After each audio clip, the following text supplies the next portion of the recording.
Ladies and gentlemen, welcome to another episode of Grassroots Chats. After a wonderful weekend of sweet football, I'm joined in the studio by, of course, the big Steve, who's all blinged up and proudly wearing his Arsenal jersey because they've had a wonderful weekend. And, of course, the non league perspective brought to the Premiership. Oh, yes, Mr. Neil Hinder looking so fly in that hat. How is everybody doing? I mean, I was doing all right. We had a good win on the weekend. Now I'm shambles. Yeah, don't worry, you'll be fine. You'll be fine. We always need the non-league every now and then. Well, people, if you like what we see, if you like what we see, if you like what we do, if you like what we say, please subscribe to our YouTube channel. Follow us on Twitter at Grassroots Chats, and of course, hopefully, we shall have a wonderful show. People, the Premier League is wide open again. It is wide open again. Mathematically, everybody had hope, but now with the results that happened this weekend, it is all good. I bet you, Big Steve, Tottenham going to the Etihad, you thought they had no chance. They had lost two home games to Wolves and Southampton, lost their away game to Chelsea. Conte had been questions in terms of questioning his team, but they go there and Harry Kane shining. Is the Premier League back open, Big Steve? Yeah, the race is back on because the points now, what is it, 6 points with a game in hand or something like that. So if they go there, if they win their game in hand and win at the Etihad, it's like level, I believe. So yeah, it's back on. If I must talk about the Tottenham performance. Yes, you do. I know it pains you, but you have to. The thing is, yeah, Tottenham have lost a couple, but Man City was like almost a perfect game for them to go into because you know what you're going to get. If you defend well, if they defend well, Tottenham have the attack to hurt them in Kane and Son. So it's kind of like play. It was a good game for Conte to manage, and I wasn't overly surprised at the result. I was disappointed being an Arsenal fan, but I wasn't overly surprised because they've Uh, got the tools. okay, so um, Neil, I've asked this question. I mean, Big Steve, I'm sure it killed him in his heart when he said they have the tools. But why is it that these tools only coming out? Why do they always raise their game when they play City? And when they play the so-called weaker teams or smaller teams, it's always an issue. They've only just got access to the shed, so the tools have just been kept there. The padlock's been on. The caretaker's not been allowed any of the tools out. Um, so there's a couple of trails of thought for this one.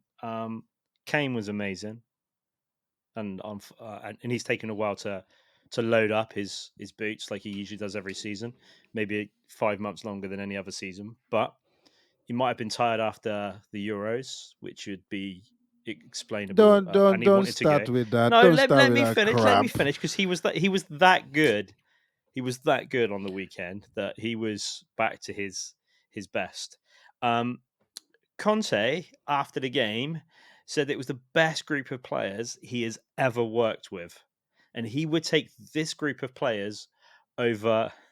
I think he's. I'm probably not quite right, but he said over better players because of how tight knit the group is. So he's actually gone into a whole group of players that get on really well and want to play for each other. And I think that's what he was trying to get across.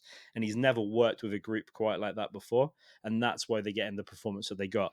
And I think maybe he is analyzing what he can get out of the players, and maybe he is adapting to a slightly different mindset of how he's going to work with what he's got. But there's no doubts that Son and Kane aren't world class players, right? And yesterday they showed again how good or Saturday they showed how good they are, which they took him to the next level. Christian Romero I was decent in defence. So for me, I think that you asked if they could only get up for the big ones. I think that getting up for that game will give them the confidence that they needed and the boost to then go on, which they hadn't had, and they hadn't had that little bit of confidence. So that's what I feel that's now going to happen for them. So the thing now with that game is that one of the reasons I was asking about the performance is so Conte boosted his squad. I mean, I was singing praise about Kuleveski, and Kuleveski had a wonderful game against City. But then it's a different tactics though. So you're playing City, you know you have to sit deep, you have to attack on the counter. You're not going to spread in the ball. Tottenham will end up playing a team that they actually have to do the walking around and dominance, and that's where the issue starts. So same thing happened against Wolves. Same thing happened against Southampton, Chelsea. They were all over the place. now that they have gotten a boost with that wonderful result, and they've helped throw the season wide open, was it a case of City just having a bad day, or will Tottenham actually continue this, Big Steve? Do you see them moving forward and No, solidifying that no, fourth spot? no. They'll have. It will raise them because they beat City, but at the end of the day, they're not going to play City every week. And City, they're Tottenham's best performance yesterday is because they played City the way City play.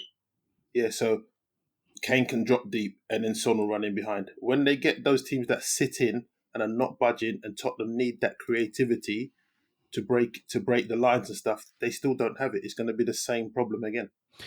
Well, before we stay on Tottenham for too long, which we will, because we're going to come back to them when we talk about the fourth spot. But City, Neil, they have had they have had a bit of a stop-start situation with a draw here, and of course the loss to Tottenham, and they have pretty much let Liverpool come back into the limelight. Was it a case of not particularly boosting your squad in January? Because even Liverpool, with one boost in terms of Luis Diaz, they are looking quite wonderful. Um, let's not blow this out of proportion of what it was. It is, Spurs, man. The, no, the, the, the Spurs. Premier League is wide open. I'm not saying that it's not, but I don't think they've ever, it's ever been thing that it wasn't potentially still going to be a two-horse race. Spurs cleared out some good deadwood as well, and that's going to be a confidence to the players that are in, knowing they're going to get game time and got some new players. So I think that's been we can't overlook that fact of what Conte's done there. He's got maybe there were some bad apples that he's got rid of, and that can help the dressing room and bring them up.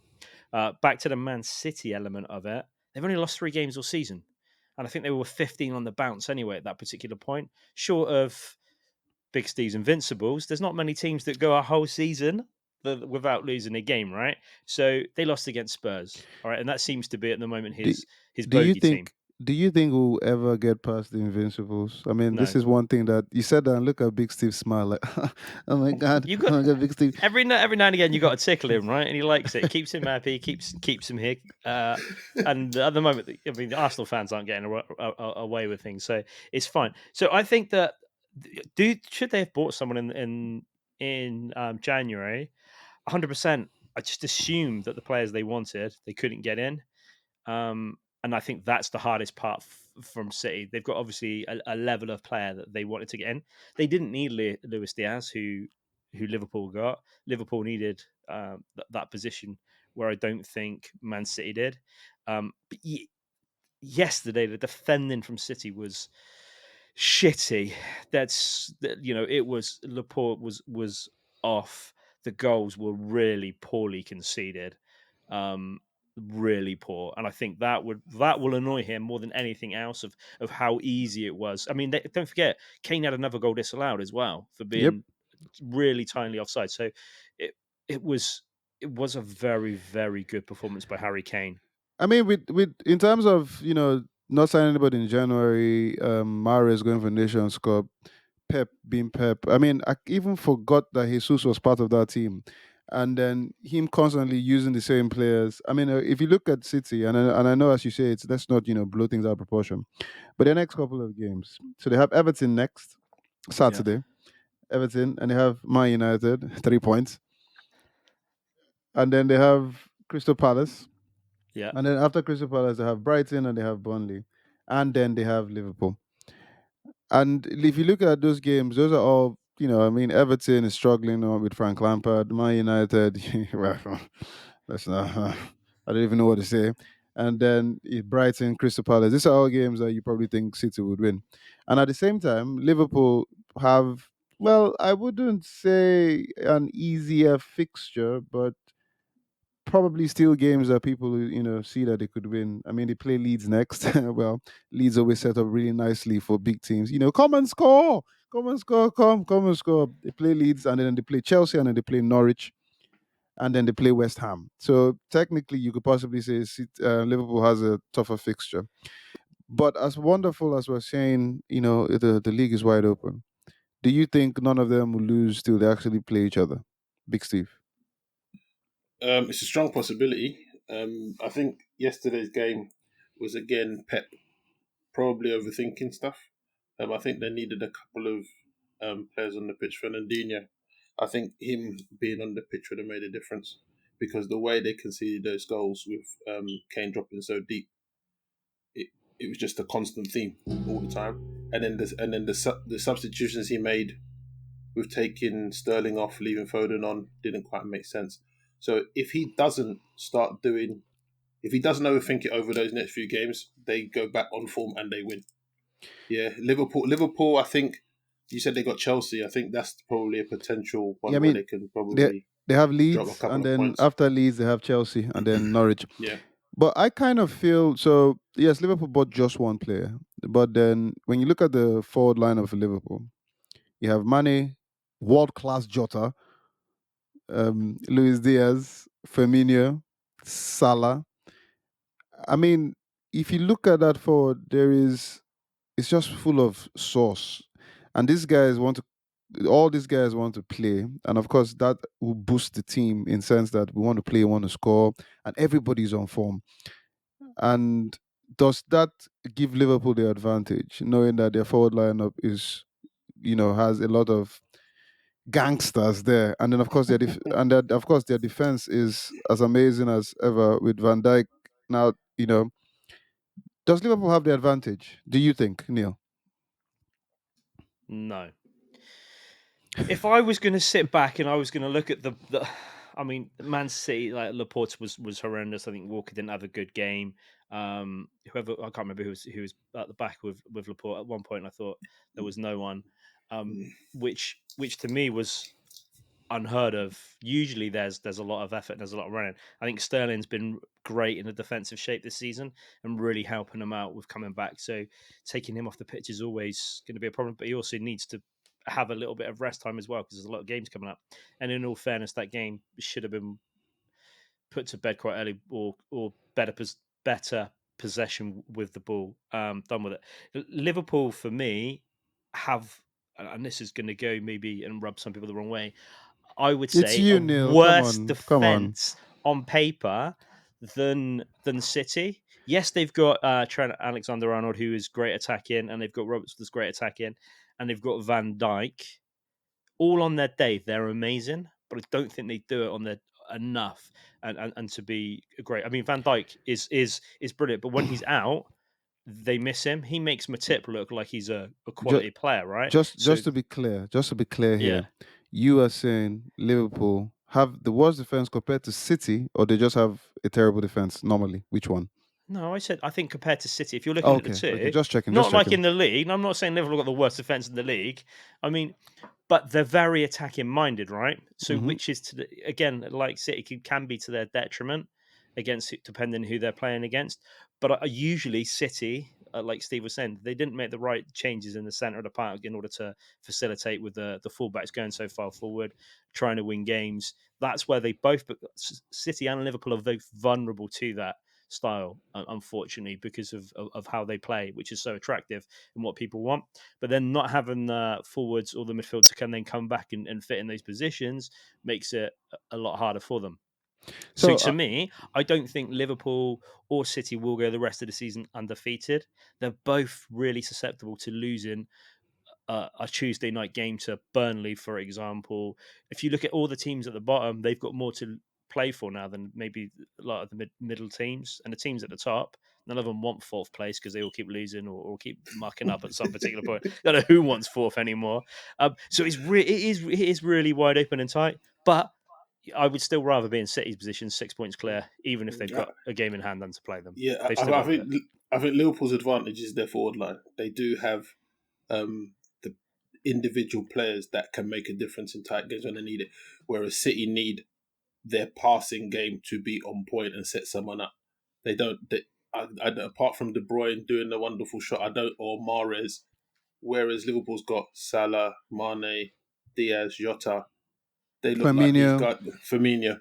No, not Firmino Firmino. gets No, not yeah. forgotten about by No. everybody. But no. Firmino's a good shot. He can get goals, but what I'm trying to say is that others can do individual brilliance and win you the game. No, Whereas it's Firmino will be involved in a move kind of thing. yeah, but it's So all different elements that people bring to the game, though.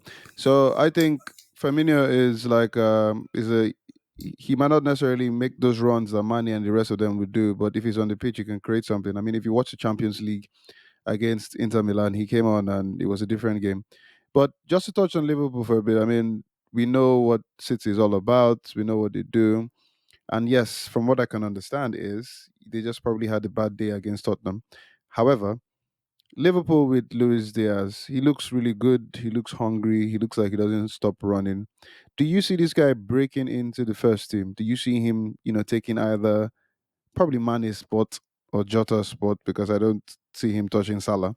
Do you think he can actually get one of those guys out of the team and be a constant? Neil? Marley played centre of the park, didn't he, this week? Yeah, he did. Against, I mean, but that's Liverpool beat Norwich. All right. And I don't care who you play up front against them. I mean, Pookie missed an absolute golden opportunity, which would have been, it probably would have been 8-1 after that if he had scored early on. It's not getting wrong. I think Liverpool would have still done them, but they had Mane in the centre part, which is probably be an interesting one to see if Mane can then take from Jota in order to then put Diaz out wide. Salah was doing bits like, I mean, the man's control is insane, and he's going to get in anyone's team. And you're right, he's got absolute brilliance. But are they better than Man City's front? I don't know. Foden Are you playing in the telling centre of the me park. Sterling is on that's a fire good this question? season. That's a good question. So you have okay. Let's break this down. I'll ask both of you to do your thinking here. So forward attack for Liverpool is Jota, Mane, Salah, Firmino, Origi, Luis Diaz. Right. Let's call those six. And then for City we have Sterling, Foden, Mares, Jesus. Mm, De Bruyne, no, De Bruyne is not part of that. Grealish and who else? And I don't know, somebody else. Are you telling me? Are you telling me City collectively is better than Liverpool? No chance. Not a That's what chance. that's what I was saying earlier. Liverpool's got those X factor players, those players that can do it on their own, whereas all the others they have. It's a collective, I also, or I also also think from the Liverpool midfield. works. I also think Liverpool work. Their forward line of work better together compared to City. Yeah, because they to me they're used to each other. They City chop and change much more than what the Liverpool ones do. Liverpool, Did if it, or did, past tense, I think yeah, now. I think now yeah, because they've got more players coming in, and that's the problem. I mean, for me, you've got Salah, which is going to be the best out of all of them, and Mane, like they're top two, and then after that, I think you're picking Sterling, you're picking Foden, and Mahrez. So I would say Liverpool have the two best, but then after that, the next three are going to be the cities. And so Foden's so interchangeable and could potentially be one of the best players ever for England should he sort himself out consistently on the pitch and have 90 minutes. And Sterling under Pep has been brilliant. Even this season, he's been brilliant. Even when he has a bad patch, he then comes back and puts everyone to bed and scores goals like he never has before. So yeah, I mean, I don't know. I don't know whether I just can't pick Liverpool. Well, I'll tell. Just Well, can't pick Liverpool. uh, I'll Who'd you tell you. pick though? Klopp. Okay, who do we pick? Klopp or if you've got a manager, who do you have? Klopp or Guardiola? If you get a choice, If I get a choice, see to me, right? I'll tell you. Okay, Big Steve, go first, and I'll I tell was you gonna what I say, think. I was gonna say, the Klopp and Guardiola situation just reminds me of Ferguson and Wenger, right? apart from these two are successful. Ferguson and Guardiola are bosses. They will instruct their team to follow their instructions and stuff. Whereas Klopp and Wenger, they have seem to have more of a love for their players and they treat them like, I don't know, like their kids, like family and stuff. So the way they get, and that's the way they use to get the maximum out of the people that they have. I mean, personally, I think Fergie was a mix of both because in terms of love and hug your players, I think he did that. And Pep is a tough love kind of guy. And the only reason I think I will go with Pep is because I think he has more ability to change stuff during the game. And by change stuff, not just a player, he will literally change tactics and everything during the game just to make things work. Klopp, I think, would change personnel. this guy is not having a good game, so I'll just put in somebody else that might have a better game. In terms of before a game, he'll probably change all that, but during a game, I think Pep has the ability.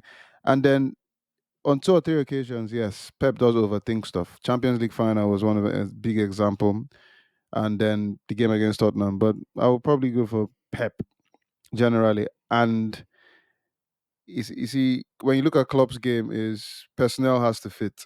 So if you take out Trent and Alexander Arnold, nobody else in Liverpool can play there. Nobody. That right side will be dead. He won't change it. But then with Pep, it's different. You take out Mahrez and you can even put Grealish on that side. It's a different game, but same output. That's just my thinking. Anyways, people, the Premier League is wide open. And before we jump and we go back, move on. Well, not wide. It's tight open. Neil, who would you take, Klopp or Pep? I'd take Pep. Why? I like his philosophy. I like Klopp as a man manager, and I think I would say maybe he is slightly the better one to try and get more out of a substandard player, and he'll stick with them. Whereas Pep knows a player's limits and will just go, "You're not for me." But I like that in a manager. Like if you ain't good enough and you can't fit in the system, it's fine. Your point about Trent Alexander was brilliant. It reminds me of Ramos when he played right back for Spain, and he was the only person on the right side. Like everyone was like, "Oh, he's a great centre back. He's centre back because he's lost his pace." But he played right back, right wing back, and right wing and right forward in the same game for the same championship. So And was a wrestler and a boxer at the same time. He's exactly right. I don't think he got sent off in that in those competitions, but he is that type of ilk. I mean, Ramos is I think still better than Trent because he's a better defender. But that kind of ethos, I think that's kind of where it's at. But where Pep wouldn't allow that in his team, Pep would be like, "I need you to be able to do all of these things. If you can't do them, we need to find somebody that can do them." And I like that because it means that if someone's missing from a team, you've got a replacement. Whereas at the moment, like you say, Liverpool don't have a replacement for Trent, and they've had a long enough to get a replacement in, if that makes sense. Don't worry, Big Steve. I won't ask you why. I know you try to avoid the question by going to Wenger and Feggy. Who would you pick? Who would you pick? Pep or Klopp? Who would you I pick? think he was That's picking Wenger again. he went Always straight back regret to Wenger. that. Those were the days, mate. Nah, I'll take Pep. Take Pep, Pep. he's just, yeah. Okay. He, Well, ladies and gentlemen, we'll give you to do the thoughts on that, and you let us know who you would pick between Pep and Klopp. We have given you our answers here. Um, it's happy to see some competition at the top because at some point all we were talking about was competition for fourth spot. And the competition for fourth spot is still very massive. I mean, you have Man United, West Ham, Arsenal, Tottenham, and Wolves all going for the fourth spot. Yes, Arsenal and Tottenham have games in hand over the other teams. And I'm not gonna lie. I mean, I'm gonna say it's everybody. I mean, Man United is my team till I die. Blah blah blah. However, I think it's still in the hands of Arsenal and Tottenham. I think the rest are playing football to make it nice for the fans and make it entertaining. But I think I mean I think the advantage is between Arsenal and Tottenham. What do you boys think? I start with you, Neil. Um, Spurs are a little bit further behind. They've got 3 games in hand, but I think that only puts them 2 points above Man United should they win all 3 games. So they're on the peripheries. They're in with a sniff, but I think they're quite far out. Man U, they're just annoying, aren't they? It doesn't matter what happens, man. Like if you're not a Man U fan, they're just annoying because it doesn't matter how Why? crap that you are and how terrible you've been. You're fourth in the league, right? Yeah. And after 26 games, but you've been rubbish. We've And I only think played 25, just 26, you played today, remember? That got you 46 points. So, because you beat Leeds. we have a So, game in hand over West Ham though. no, not anymore. That was today's. So Oh, you're now okay, okay. 46 and West Ham are 42 points. Both 26 1, but you've lost 6 games. But I think everyone would say, like, Man, you have been pretty much like poor. They're, Performance wise, I agree with yeah. you. Performance But wise, I agree with you. they're right there, and which is really annoying. Which means, and this is the interesting thing, right? It means they're in with a really really good shout of coming fourth or even third because they're still battling. they're winning games, they're getting points, or everyone else is dropping them, but Man U are still leveling You know, that level. So I think, to me, I think United at the moment are the favourites for fourth. And if Chelsea continue having their bumpy form, you might even sneak in third. first of all, And Big Steve, you know what's funny? I asked the man about Arsenal and Tottenham. That's what I asked the man. I asked the man That's about why I'm Arsenal. laughing. I asked the man I about don't know. I Arsenal and just thought you Tottenham. asked about who was. No, you said they were the favourites, and I said they weren't. Okay, so you think Man United are the favourites for the fourth spot? Arsenal have still got 3 games in hand, but Yep. Arsenal have got 2 teams that turn out, right? They've got one team that goes out and wins, and they've got another team that doesn't know how to score a goal, and that's Nketiah's team. So, but if we talk about, are we going to talk about? We'll talk about the Arsenal game as well now. So, Yes, we would. well, Let's start with that, Neil. Let's start so with the Arsenal game. if you look how so I watched the Arsenal game. They were decent. I thought not having Martinelli in the team was an absolute godsend. To him getting sent off the other day did them absolute dividends. Mainly, Smith Rowe played 70 minutes, but from the start rather than coming on. He looked great. He knew where the goal was. He knew where to pass. His runs were fantastic. He did look tired when he came off, don't get me wrong, but he's not been playing 90 minutes. Are He you saying showed he should be first team. ESR? Are you saying ESR The playing left. form? Are you saying him playing the left is better with Martinelli, or are you saying they should get both of them on the team on the pitch at the same time? Martinelli shouldn't be playing left. That was proved. That was proved with ESR's. What Where should he be Arsenal have playing then? missed. What Arsenal have missed for such a long period of time is somebody with an end product, and I mean this in the nicest possible way. Walcott, absolute talent at one point, but still never had an end product. His end product was Martinelli, his end product was his best thing. he didn't. His running was his best thing when he got the ball, but he couldn't cross and only scored goals when he was in the center of the park. Right when he wanted to be after Henry left, they gave him like a few games at the top, and he actually did all right. But then suddenly he's no longer there. Um, but ESR showed that actually he's very versatile. Can play in the center or he can play out wide left. And when he played out wide, he was in the front. He was good. He could cross the ball. He could pass the ball. He knew where people were. I want to say he's the closest player they've had to Bergkamp, but with pace they've had in a long time, which gets people excited. And he was a different level to anyone else. I know everyone's been going on about Saka and how well he's done, but ESR as a technical football player, I think is way better than Saka as a technical football player with his passing and his crossing. I think Saka definitely brings a different, maybe slightly better defensively and definitely quicker, but his crossing is nowhere near, or his passing is nowhere near on point. They both scored quality goals and finished beautifully in that game as well. But Martinelli is got to now take, if that continues with ESR playing there, it's got to take Lacazette's place in the centre of the park. And when Pepe come on, he just showed that what £75 million gets you. Absolutely fuck all. He's just it's just I don't know what is going on with him. You got to admit, you got to. Well, I don't think I've said anything wrong there, Steve. So first of all, Neil, take a breather. Take a breather. I Big was going to Steve. get my drink. All right, good. Big Steve, man. The game against Brentford. I mean, it was 3 points. If that game didn't end 3 points for Arsenal, I would have been very surprised. And I like certain points that Neil has brought up. ESR on the left. I mean, personally, ESR has been your best player this season, without a doubt. He has 9 goals. Yeah, a lot of them came from when he came from the bench, but it's the energy, the constant moving forward, always wanting to create something, making the team better. So I kind of agree with Neil in the sense that he was the best player on the pitch on that day in my books. However, is Martinelli ready to play in the center? Lacazette he doesn't bring goals, but he brings a lot of connectivity to that team. He's like the new Firmino. I think what they should be doing is molding Martinelli in the current situation, because you've got now other forwards, is using Martinelli when Lacazette comes off. So Lacazette might start, Martinelli comes on and plays up in the centre. But Yeah. that makes you predictable though. How?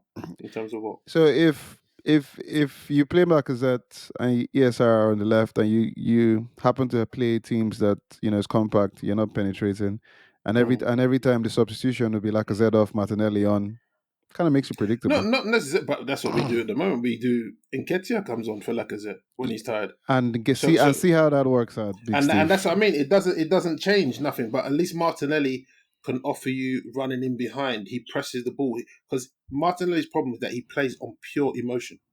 Yeah, ESR plays with his head. Ladies and Yeah, gentlemen, he has a better understanding with Tierney. So you see more out of Tierney when ESR's playing on the left than when Martinelli's there. Yeah. So to me, Arsenal should be looking to play Martinelli through the middle with ESR on the left, Saka on the right, and Odegaard behind.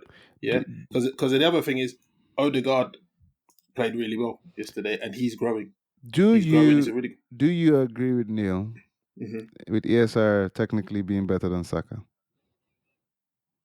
He's got a better end product than Saka. Mhm. He's when he Steve, man, when he seems to release the ball, yeah, it's got a destination. Sometimes you feel with Saka that he will just cross the ball, but it hasn't got a name on it. Yeah, so it's not. It's a. I think technically, ESR comes across as a better player technically. But Saka has that X factor. He will do something out of the blue, which is unpredictable. Saka's got that pace, and he gets back really probably better than ESR. But ESR can unlock it. You need that special player in the team, and he's only young, right? If the Saka is only the young too. Yeah, no, but he's got less game time than Saka as well. On the whole, I think if he's Saka is treated right, he will go through. dependable. He's dependable in the sense that his football is. Yeah, but no one wants dependable. You want exciting. You want No, so that's the problem right there. So the thing is, Saka's physically better for the league. ESR always looks like he's tired or he could get injured. He looks a bit weak sometimes, whereas Saka looks physically beyond his years that he can hang in the Premier League. So I play. I think Saka, from what I see, Saka is. I don't want to call it basic, but he gets the ball, does what he needs to do, passes it, moves, shoots when he needs to shoot. He plays a very mature kind of football for his age. Yes. ESR plays like his age. You come on, run, non-stop, not caring about the world. I don't care who's in front of me. But Saka has that mature thoughtfulness that a wonderful Pepe doesn't have. And I think he gets that because he's played numerous positions. Yeah, he could. He's like a hybrid. But anyway, sticking to fourth spot, Arsenal has had a wonderful couple of weeks. They're looking good. They have 3 games in hand. The question is, they have Wolves next, Watford, Leicester, Liverpool, Aston Villa. And that's all their fixtures come now to the end of March. As I said, I think the advantage is with Arsenal. Big Steve, what do you think? The advantage is with them because they do have the games Them in hand. or us? Us. Okay. I ain't getting their paycheck, you know. Take off the I ain't shirt. getting those shares. I ain't getting their shares. Take off the shirt. No, I can't do that. Yeah. Right. The advantage with Arsenal, the main problem and concern is the scoring of goals. That is their main issue. Is whether they have enough goals in that side to win the games. To be honest, I don't see them losing a lot of games between now and the rest of the season. But it's whether you draw or actually win, or if the game's tight, and can they get that goal? Because we've got Lacazette, but he's not clinical enough. So now the thing is, Tottenham is still in the FA Cup. Arsenal has no other competitions to worry about.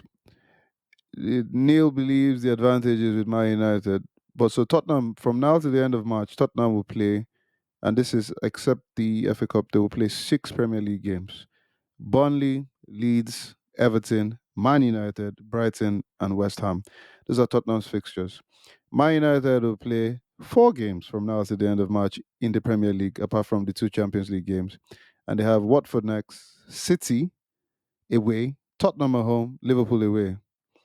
Now, come the end of March, it might be looking very different. Do you still, hearing those fixtures, Neil, do you still think the advantage was in Man United? Yeah. Everyone else has still got to do it. You still got to win the games. Doesn't matter if you've got 20 games in hand. You've got to win the games. If you don't win them, then But you're based on the chasing. I would performances, rather though, be in front. based on the performances, though, Man United advantage. Yeah, I mean, who else is performing well consistently? Arsenal. When? Not consistently. Only when they've got no players. Only when they've got 10 men do they usually win a game at the moment, right? Otherwise, they're struggling to win games. They scored 3 goals all year. So I don't think that anyone else. I mean, Spurs beat Man City, and they could be decent, but they're needing some time. But at the moment, Man U playing, as I said earlier, playing poor and being fourth, and plus you've got Ronaldo. Like, First he's of a all, winner. in terms of giving credit where credit is due, man, everybody always gives him a lot of stick, but he came out today and changed the game, man. Our good old Brazilian Fred. Fred. Come on, Fred. Get in. Fred, man. Fred came in. See the screamer. The screamer. We have, come on, every now and then we need to give the guy credit. He's always taking out a lot of crap, but today, man, he was on. And then, I mean, we spoke about this, and we have spoken about this a million times. And I say this all the time, and I ask the same question. Neil always comes after me, and I think Steve does the same. Belsa, man, come on. Let's just keep it real, man. We have just spoken about Pep and how Pep can change things during the game. You're playing Man United. You had a terrible first half. You're 2-0 down. By the stroke of luck, boom, the gear was a bit at fault for that first goal. You come back to 2-all in less than a minute, and then you leave the game to continue the way it is. Really? Yeah, why not? But that's the God Bielsa. But have they came mercy. back, right? So no one thought they were going to get 2 goals in the space of 10 minutes, did they? No one went at But that that's not. half time. We But were that's all not. like, But that's "This not is the point. United. This game's put to bed." But that's not the point. The point is, even at yes, I was when Leeds came back to it, I was like, this is how can this So at defense? half time, right? Yeah. It's 2-0 to United. You Hmm. both thought United had won the game, right? So yeah, I Yeah. did. So then Leeds come back into the game at 2-0. So, No, but you but see, he made a change though. He brought in Rafinha yeah, on the left. Yes, he brought in yes, Rafinha, threw in an attacking player. Let's try and get something out of this game. they Rodrigo, had no sorry, subs left, did they? Rodrigo. They had used So all their subs, so they couldn't change the tactics and go like, let's they put 7 they at the could have back. invoked the head injury after the first change in the Yeah, but first. they It's true. couldn't I mean, initially, did they? Because they didn't do it. So then it was a sub. So that's all hypothetical. Afterwards, you could have gone, you yeah, know but what? We should have got everyone behind the ball and at two wasted time two, after but 57 minutes. at 2-2, come on, change your tactics, be a bit more defensive. Because even at 2-2, you weren't particularly playing. They still. I mean, even at 2-2, I didn't particularly feel Leeds can actually go on and win this game 3-4-5. I I said, did. After yeah, 2-0, You know what? You know, I actually think helped United win the game was the state of the pitch. oh, The ball. come. yeah, No. they've got no ballers at The United. ball. The ball was no. Seriously, the ball wasn't moving as fast. Uh, Seriously, the ball wasn't moving as fast, and the United players uh, seem to deal with that better, especially Pogba. Yeah, he dealt with the fact that the ball wasn't traveling a lot better. If that ball was moving and flowing, Leeds could have been going 100 miles an hour, but but the ball wasn't going in. we both play counter-attacking football, so I don't understand what you're saying. If because of the Yeah, pitch, and that's where you see Man United's quality come out because their players dealt with it better. well, So, JJ, quality, so if yeah, you're saying that both teams play counter-attacking football yeah, and Bielsa plays counter-attacking football, yeah. how else could they change their tactics at 2-0 from So other than at sitting back looking for the counter? What did you so want them to do? so Not at attack. I give at 3-2 Man United goes up. We started dominating the game again, playing really well. Um, I won't lie to you. I actually questioned the Pogba change in the sense that Fred coming on for Pogba, I was like, but it seemed to work. Then at 3-2, Ralph takes out Ronaldo. Bruno Fernandez goes up front. Varane gets into the game to make things a bit tighter. Now that's a tactical change right there. But Belsa, oh no, just go and attack. Yeah. Just throw everything up front. Yeah. I mean, we don't need to win. Just throw everything up front. And now, Speak Steve is talking about the pitch. So basically, that says to me that Rangnick knows that Maguire's got an error in him, so he's brought on another midfield. It's someone to help him out, right, and cope with the I game. have Because you know that as much as we probably would hate to say it, Maguire actually had A good I game. mean, Leeds had nothing. Leeds really didn't attack in a way that You it can was only play who's in front of you. Come on. exactly. The Wow. ball hit his head when he scored. Literally, I mean, I was watching the game at the same. I was like, wow. I mean, only fair play to him. So from my point of view, I don't like Leeds because I'm a Wednesday fan. Yeah, yeah. So I'm quite happy for them to struggle in the doldrums of whatever. But it was 2-2. Now they came back from 2-0 down. So why not carry on and try and get that third goal at that particular point? Because you already thought the game was over. You know, the second half, go out, go on, lads, 0-0, that's fine. So technically they drew the second half. Wow. Yeah, because the game is not the game. So oh God. Oh yeah. They So had we. already lost the Oh game at God. half I have no time. idea what this is. So what you're saying is, oh, we won the first half, and yeah, woo, that's good. And then Leeds You won the came in second at half. half time and thought you'd won it, right? And when it was Of course. 2-0, you panicked for about 3 minutes, right? Yeah, that's exactly my point. Because if you're from a game that you were playing absolutely rubbish in the first half, and then you come back 2-2, and you're telling me that the manager should have just let it continue the way it was, don't make any change, But it don't be was like the careful. gods were shining upon Man United. And this is The what I get my gods. point at, right? Maguire plays okay and scores a goal. Fred scores a A fairly good goal in screamer. that. All right, a screamer in that game, right? Those two players have played well and scored goals. You're like, all right, the game's United. There's nothing else you can do. Maguire's been No, crap all season, and Fred's been so inconsistent. Yet they've played so well. So, like, yeah, you just anyway, can't do anything to you that. I really don't understand why you're supporting this guy in terms of being such a wonderful manager. But we will move on. We'll move on. Neil thinks the advantages of Man United to finish in the fourth spot. You're just I trying to downplay United all the time. I You think sound like Fergie. Yeah, it's not ours. It's theirs to lose. Yeah. I think Arsenal and Tottenham have the advantage. Yeah. However, See. there are two other teams in there that can, spring up a surprise. There's West Ham, and there's the mighty Wolves. Wolves have gone on to win like 5 games straight. They're looking really good. There's the belief that they could actually, put up a fight for fourth spot. Big Steve. Wolves next. Thursday's a big game. Yes, their next game is against Arsenal, and after Arsenal, they're playing West Ham. So they're playing two guys in the running for the fourth spot position. Do you see an outside chance for the new improved Wolves? Yes, I do, because they're not conceding goals. They don't Th- concede that many goals. So any team that's not conceding goals has a chance to win games. So yes, they have a chance. Do I think they'll get the fourth spot? I don't think so. But I think Thursday's game against Arsenal is big for both sides, especially in terms of the result and the performance. Martinelli More the will result. Martinelli will be back for that, won't he? I don't think he won't start. He won't That- start. But I can see Arteta going with exactly the same side. The only difference, he might change right back, bringing Tomiyasu. But I can't see him dropping ESR or Odegaard, or he'll go with the same front. So not Pepe and Nketiah. Nah, something tells me they might not do that. Even though he come out and said that Pepe's different since he's come back from AFCON. So Of course, he's been in the sun. Of course, it's different. He's happy, all right? Exactly. He had some game time. Neil, what do you think about West Ham's chances? I mean, they're currently in fifth, have a couple of games with, and their next couple of games is Wolves, Southampton, Liverpool, Aston Villa, and Tottenham. Will they put up a fight? Because do you see any advantage on their side? No advantage on their side. They played the same out with United. I think West Ham, for me, failed in January in not strengthening that squad. I know they said they tried and they couldn't get whoever they wanted in, and they were outlooking. And I've got no doubt that they were. But to me, that was kind of their time where they needed to then push on, rather than them trying the rest of the season with the players that they've got. I'm not saying that they've not got some good players, but to be consistently up there is a really tall ask.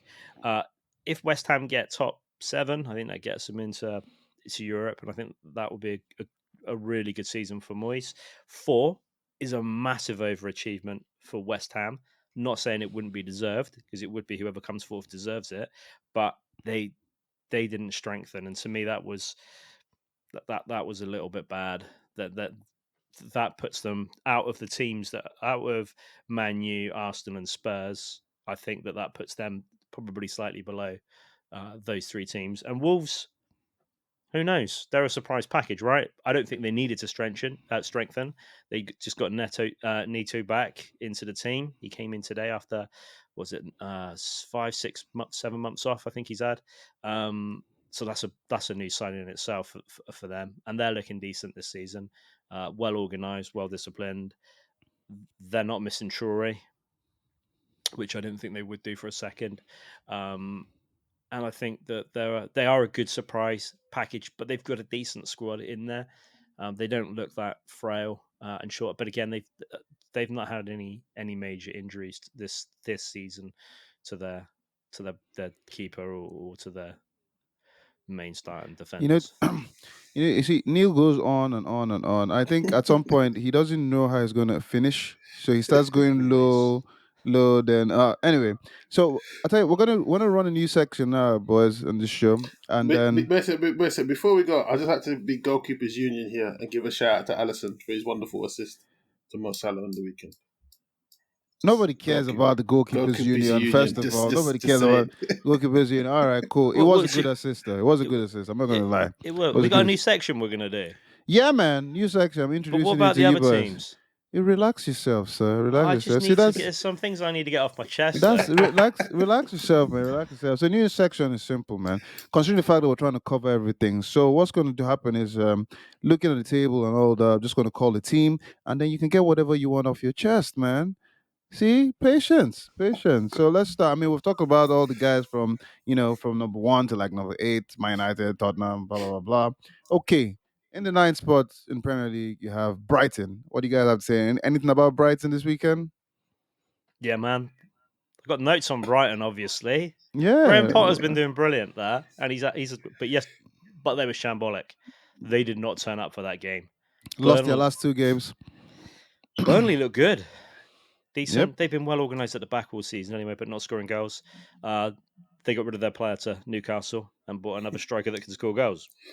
Happy days at Burnley. Very ghost. Yes. But I heard the stat that he was second to only Lewandowski. Yeah, I mean, he when he was played in Germany. in Wolfsburg. Out of 118 games, he scored 59 goals. That's a far second, man. It's a far second. But he looks. Everyone's far second. Surely it's He got to be look- third, right? I think he- Haaland's got to be second. Well, if you Apparently, look, depend on the window you're looking at. Depend on the window. So I mean, 6'5" and above. Burnley looked really good. Vargas looks like a quality signing. I mean, it was the only signing of the window. They are 19th and they've only played 22 games. Will they come out of the relegation? Do you see that happening, Big Steve? Judging on the performance of the weekend, yeah, they would do because they're getting the bit that they've been missing. Because it's not saying Burnley have been playing poor all season. They're not putting performances like what Watford and Norwich have been doing all season. They've been playing okay. They've just been missing goals, to be honest, to keep them in games or to win games. So I do expect them to slowly climb out of it. Okay, moving on. Southampton. Look, those boys are on fire, man. Southampton on fire. They pretty much gave Frank Lampard, "Who spanked me?"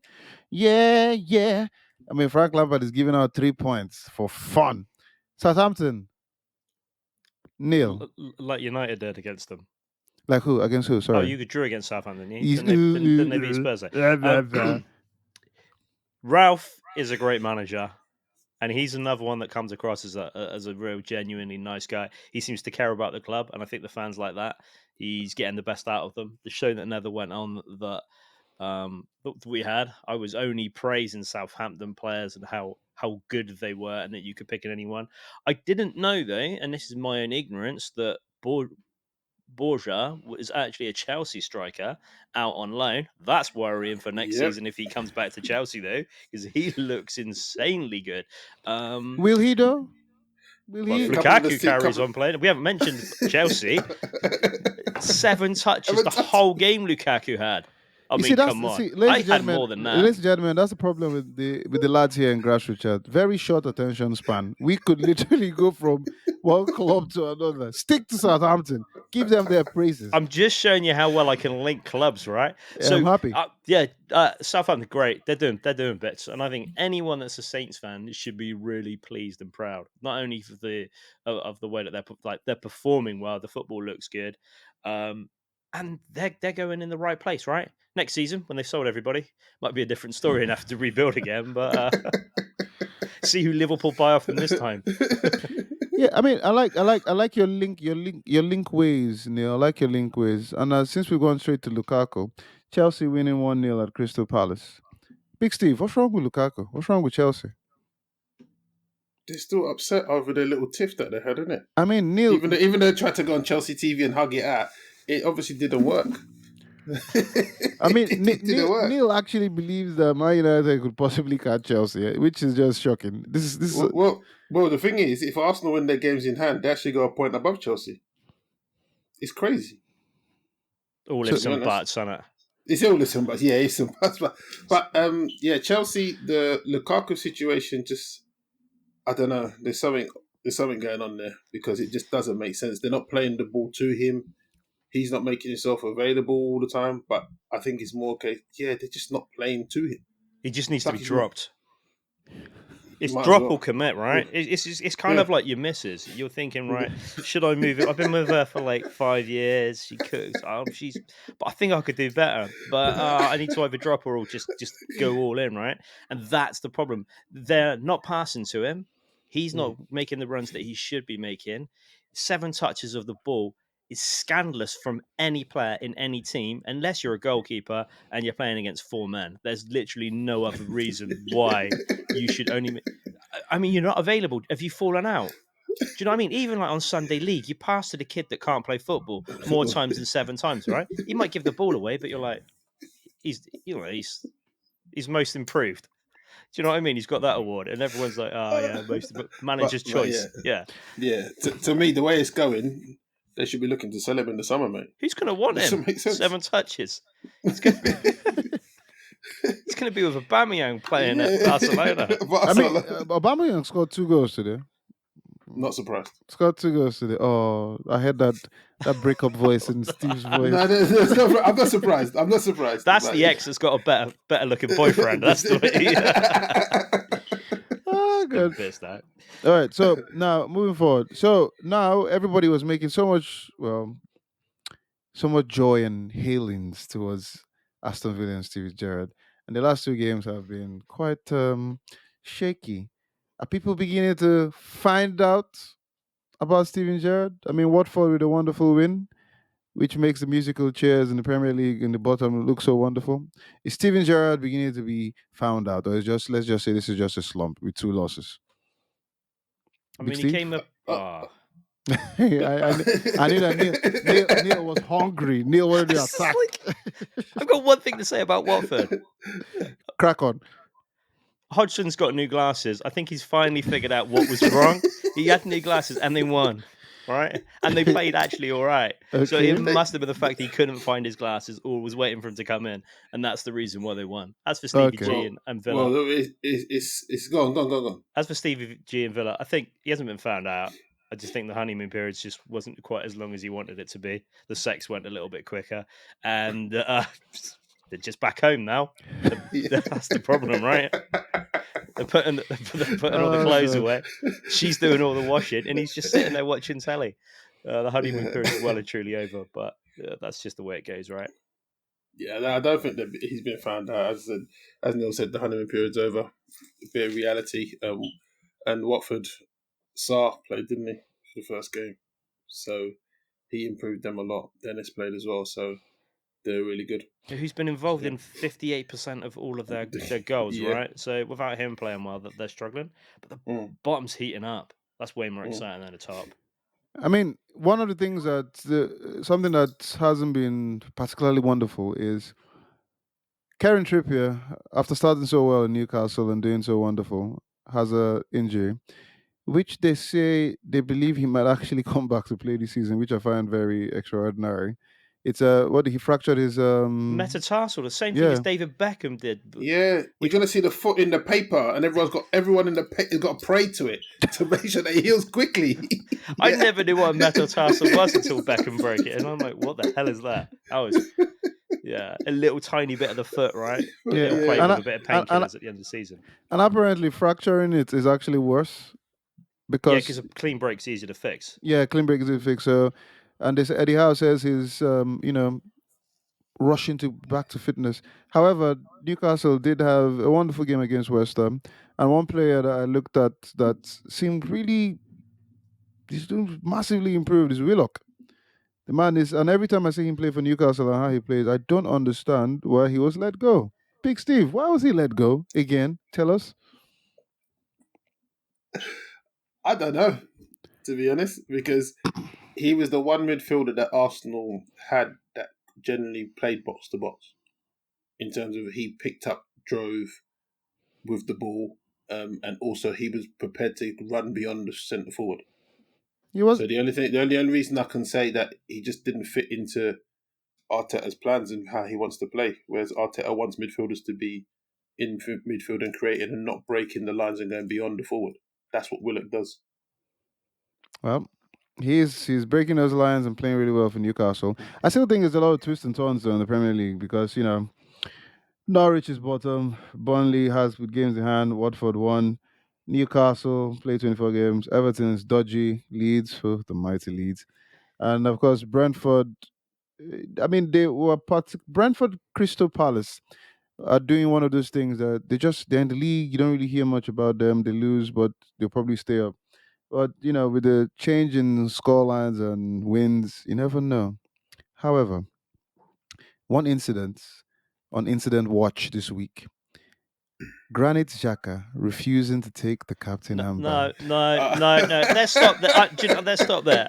Granit Let's stop refusing that. to take the refusing That didn't refusing. happen.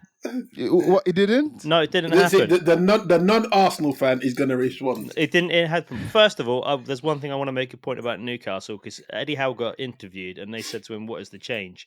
And he mentioned like a few bits and pieces. He didn't mention the £100 million injection of players that they signed. Completely bypassed all that. And I'm like, 100 million at the bottom of that table was really helpful right now. So I was rude because you messaged about it, and I was like, all right. And then I'm all over Twitter. I love Twitter. And Twitter was going wild with Xhaka's refused to captaincy. He didn't. Mhm. He was He trying to didn't. pass it to someone. No, it was Nketiah. Someone was bringing it on for somebody else, and for some reason So they can't play pass the parcel very well at Arsenal, no, and so it didn't go to him. He's like, no, it needs to go down there. That was no, basically the story. Lacazette got subbed. Yep.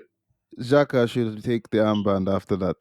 No. Nketiah tries. No. What do you mean no? It Who wasn't else? No. for So him. what it is? What is it? What it is? Right? Lacazette came off. Right? He gave the armband to Nketiah. Mhm. It was meant to go to Kieran Tierney. Kieran Tierney was taking a throw on at the other end of the pitch. Yeah. So instead of just passing it on, as Neil says, we don't play past the parcel at Arsenal. Xhaka said no, it's not for him. It's meant to be for Tierney. Yeah. So instead of Nketiah just holding That it, is him still refusing though.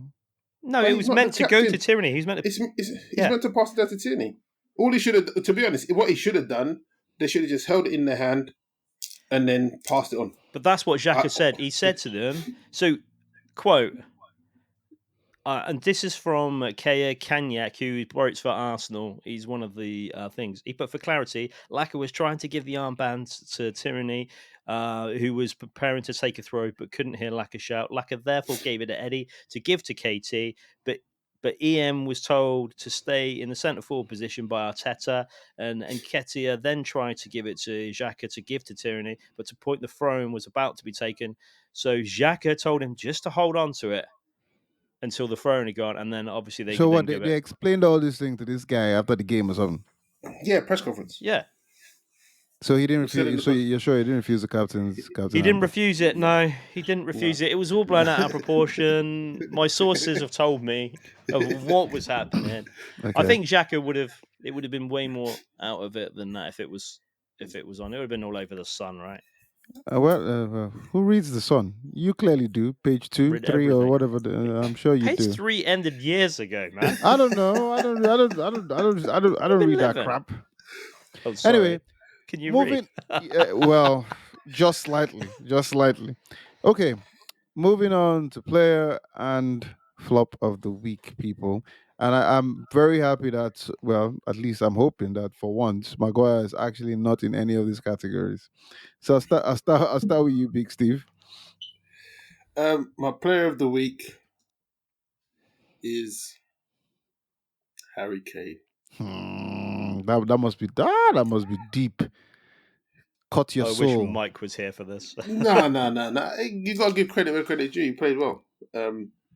So yeah, my player of the week is Harry Kane. Who's my flop of the week? I don't know if I have one. While you're thinking, Neil. Well, let me think about it. Yeah, while you're thinking, Neil, player and flop of the week. So, player of the week. I had a long hard think about this one when I was in the shower before the show. It was a long hard think, and ESR had a really good game, and I thought he played amazing. But Kane, you could not give it to Kane this week. The amount of goals, the chances, the balls, like the guy was on fire, bossing the midfield and the strike area, 18 yards box, all of it, literally back on fire. I think that is as good performance as any centre forward will ever have in the Premier League with that little ball percentage. And for flop of the week, you'll be pleased to know it isn't Maguire, although the ball Yay! did just hit him on the head and go in the back of the net. Ooh. Boom. I'm going to go for Laporte because I thought his defending was shocking. As much as Kane played really well and scored, got opportunities, it was between him and Walker. Like it's Harry Kane. Regardless of Harry Kane's been on fire, you still have a job to do on Harry Kane, right? That is, that he only needs one chance for the rest of the season, 4 chances, but he only needs a chance, and you don't take the benefit of that. So yeah, I thought Laporte was poor, and I thought he should have been far stronger against Kane and bossed that the whole of the defense because he should be in charge of it all. Far better against him, and I don't know what went on there. And I think Pep will probably be calling him up against it as well, which I'll probably get the call because once All Spurs right, are yeah, over with. from your sources, yeah, I get it. Big Steve, you finally picked up your flop of the week. No, I don't have one. I was going to say Maguire just for the sake of it. God, even when the guy has a good game, you still need to attack him. You could have picked Dele Alli. Does he play? He played. He was terrible. He gave the ball away like 3 times, I think. Van der Beek's already had more Premier League minutes for Everton than he has for the whole of United. Yeah. No. Yeah. Well, my player of the week. No one Actually, I'll asked. start with my flop. No one asked. That's what I'm saying. My flop of the week has to be Marco Bielsa for Leeds, man. I mean, this. I don't understand What's the why. hating on him? There's this And constant I hating don't. on managers, right? No, I don't understand. I don't even understand you right now, Neil. I understand you, Big Steve. Why you guys actually think this guy is amazing? I mean, if I was a Leeds fan, I would be upset at that. But yeah, well, apparently he can do no wrong. So we shall see. And of course, there were too many people to pick from Player of the Week. I mean, Kulusevski was wonderful for Tottenham. Willock, but hmm, I guess I'll have to go with Kane. The Kane. He played these. It's one of them games that he looked like nothing One of could those go games wrong. he won't repeat anytime soon. You surprised? I mean, he might have. No. He probably have a good game against Arsenal. He always scores against Arsenal, so we never know. No. Anyway, ladies and gentlemen, brings us to the end of this wonderful episode. Please subscribe, push that red button, notification button if you like what the likes of Neil and Big Steve have been blabbing on about. No Mike today, this week, which probably explains why everybody else is happy. But anyways, at this point in time, it is goodbye from Big Steve. And of course, goodbye from the Arsenal fan that pretends to be a Sheffield Wednesday fan, Neil Hinder. Trust me, Wednesday fans aren't Arsenal fans. I'll trust you for today. Goodbye. Bye.